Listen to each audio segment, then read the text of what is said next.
You ever feel like you're just running out of money? There's just never enough at the end of the month. To live below your means means to live on less than you make, which seems like a no-brainer, right? If you want to have a healthy financial life and make progress on your goals and live debt-free, you need to know how to live below your means. I mean, everyone knows it's not sustainable to be living on more than you make. You can't do that long term. In today's video, I'm going to give you real actionable steps to help you make your money stretch and live below your means. So what are some signs that you are living beyond your means, or you're not living within your means? Living paycheck to paycheck is a really good sign that you are not living within your means. If you are eagerly waiting for that check to hit your account every payday, that could be a sign that you are running out of money before your month ends. If you ever ask yourself, I make too much money to be this broke, right? What is going on? That could be a sign that you are living way beyond your means. If you notice that your debt is slowly rising and your payments on your debt are slowly rising, or if you notice that your savings are dwindling and not being able to be replenished, that's another sign. If an emergency hits and you have to go to a credit card or borrow money from somewhere else to deal with it, that means you don't have enough money to be building up savings, and is another sign that you are living on way more than you make. Another sign could be that you find you are having to borrow or use your credit card just to pay for the essentials like food. And finally, a lot of times you have a gut feeling that things are not quite balancing out and you are living on way more than you bring in. As soon as you have a lifestyle that exceeds the money that you have coming in, you're going to get yourself in trouble pretty quickly, and that hole is going to just get deeper and deeper. Now, this is going to look differently for everyone. Just because you are living above your means doesn't necessarily mean it looks like you're living an extravagant lifestyle, although for many it can.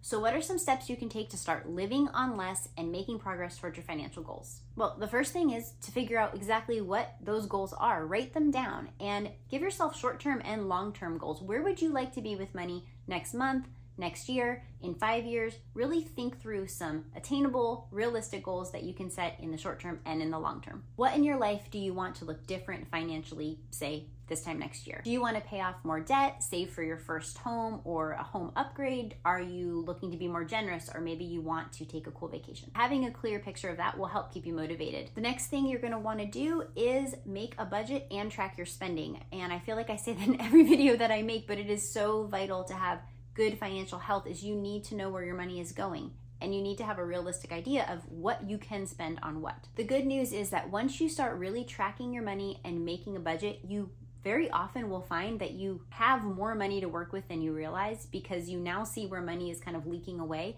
and you can take that money and you can use it towards those goals. Now, not always. Sometimes you realize once you make a budget and you look at your spending that you actually have an income problem, and sometimes it's a little bit of both. Tracking your spending and making a detailed budget will help you see which of these areas applies to you, so you know where you need to make some changes. Okay, next we want to take a look, an honest look at our needs versus our wants. So let's start with our needs. Start by looking at your biggest need expenditures, which is typically housing, transportation, and food. You want to get the right percentage of your income going to those categories, and what the right percentage is depends on a few different factors.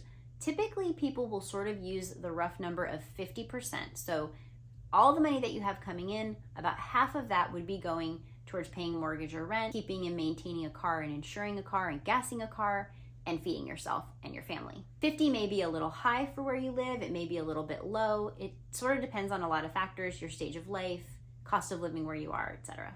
It's actually these areas where making cuts and changes save you the biggest chunk of your income overall. Food is a great example of this, and it's one that you could start saving money on today just by changing things like the stores that you shop at, how much food actually ends up going to waste, and how often you eat out versus preparing food at home. This is an area that you could begin cutting and freeing up more income to go to other categories right away. Car is another area that people can save a lot of money. If you have a $700 car payment, which is around the average American car payment currently, and you somehow can transition that over into a $300 car payment, you've now freed up $400 that you can use in your budget every month towards your goals. It's a little more challenging to do that than it is to cut your food, but it's definitely possible. There are also other needs that take up smaller percentages of your income, things like insurance, your phone. Obviously, we like having lights on and heat and air conditioning.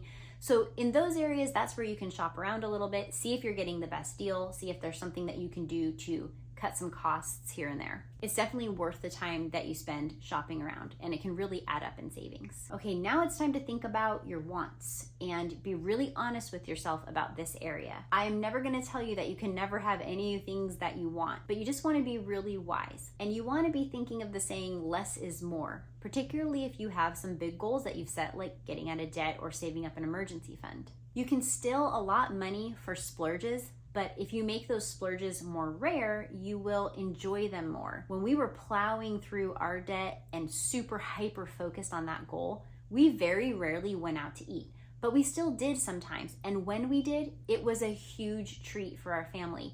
We really enjoyed the experience. And now many, many years later and in a different financial place, we get to go out to eat way more frequently, and it's just not, I don't appreciate it as much as I used to. And as I was preparing for this video, it really hit me.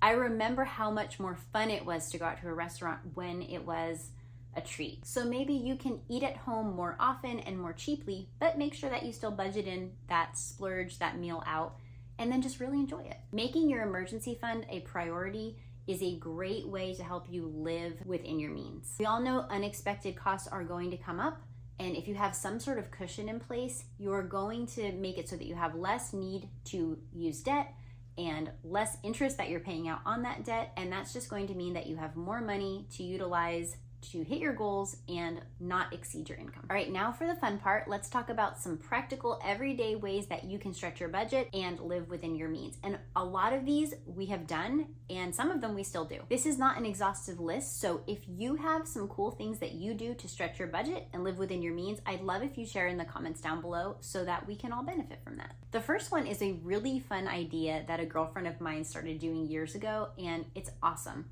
It's a clothing swap. This clothing swap can be for you and your girlfriends. It can be children's clothes, or it could even be things like a home decor swap or a kitchen gadget swap. You can really make it whatever you want it to be. But basically the idea is that one of you hosts it. Maybe there's a few little snacks, and everybody cleans out their closet. And let's say if we're doing a clothing swap, they bring just anything that they're maybe tired of. Maybe they had a baby and it doesn't fit anymore, or they lost weight and it doesn't fit anymore. Shoes, purses, jewelry, just anything that they're kind of done with. I mean, ladies, we all know how it is. Sometimes we just get bored of our clothes. You bring it over, everybody sets their stuff out, and then depending on how you want to do it, there's a different system of how you kind of shop, but it's a fun time with girlfriends. I always enjoyed meeting new people, and you leave with a few items that are new and exciting to you, and sometimes they can be some really nice stuff depending on who comes. But either way, you are also clearing out some clutter and getting rid of things that you're no longer wearing. People will do these for different types of items. They'll do them maybe quarterly or seasonally, and it can just be a really fun and inexpensive way to have some friend time while also doing some free shopping and enjoying just getting some new stuff.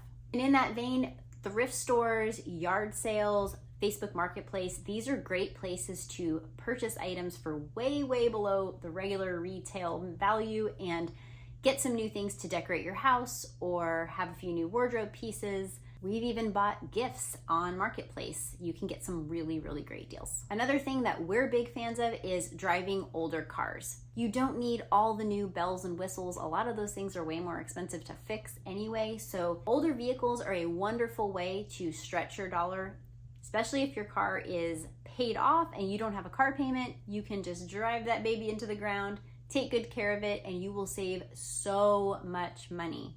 Just be okay with having an older car. You'll be fine. And related to the car, but all across the board, buy items that are known for longevity. Things that, even if they might cost a little bit more initially, will last a good long while, and you just take good care of them, keep them for a while, and you will get so much more cost per use, cost per wear out of that item because it's not just gonna break and have to be replaced over and over again. Another tip to live within your means is to try to really limit your subscriptions. Maybe just use a subscription for the show that you're currently watching, say. So for example, my husband and I, we really enjoyed the show The Crown, which is on Netflix. So when a new season came out, we would just get Netflix and we would watch The Crown. And then as soon as we were done with that, we would cancel. You don't have to have all the subscriptions at one time. I mean, how much TV do you really need to be watching, and can you watch it all at once? No. So maybe just do one for this month, then cancel. One for the next month, then cancel. Even if you know you're gonna save a little bit of money by doing like the yearly plan versus the monthly plan, but if you're not using them all, when it all shakes out, you're probably going to be better off not just having a bunch of subscriptions all coming out of your checking account every single month, and make sure you aren't paying for subscriptions and memberships that you've forgotten about. Another thing that you could try is doing no spend days, weeks, months. Some people even do years. As I'm filming this, it's January, and I know this is a popular month for people to do no spend January, just kind of to detox from all of the holiday spending. You could even just have a no spend day every week. You could say on Wednesdays, I am not going to spend any money. And this is just extra spending. Obviously, if you need to put gas in your car, you don't want to be stuck on the side of the road, but just, I'm not going out to eat. I'm not buying a coffee. I'm not doing any online shopping that day. Even just one day, if you do a lot of kind of extra spending, can make a big difference, and you could just save that money. It's a great thing to try. It might not work for everybody. Maybe a week would be good for you, maybe a no spend weekend, but just something to try. Another thing that you can do to help stretch your money and live beneath your means is fix things when they break. This can go in so many different directions. Now, obviously, if you are really good at fixing things, this is going to be a lot easier than if you're not exactly handyman material or a seamstress or what have you. But YouTube is great here, right? You can find out how to fix practically anything here on YouTube. I'll give you an example. My husband loves his pressure washer and it just broke. So we were talking about, do we need to budget in another pressure washer? Should we consider buying a different type of pressure washer? The last one had lasted about 6 years and maybe we needed to change and go with something different. And I checked in with him and he said, you know what, actually I found a video on YouTube and I think I can fix it.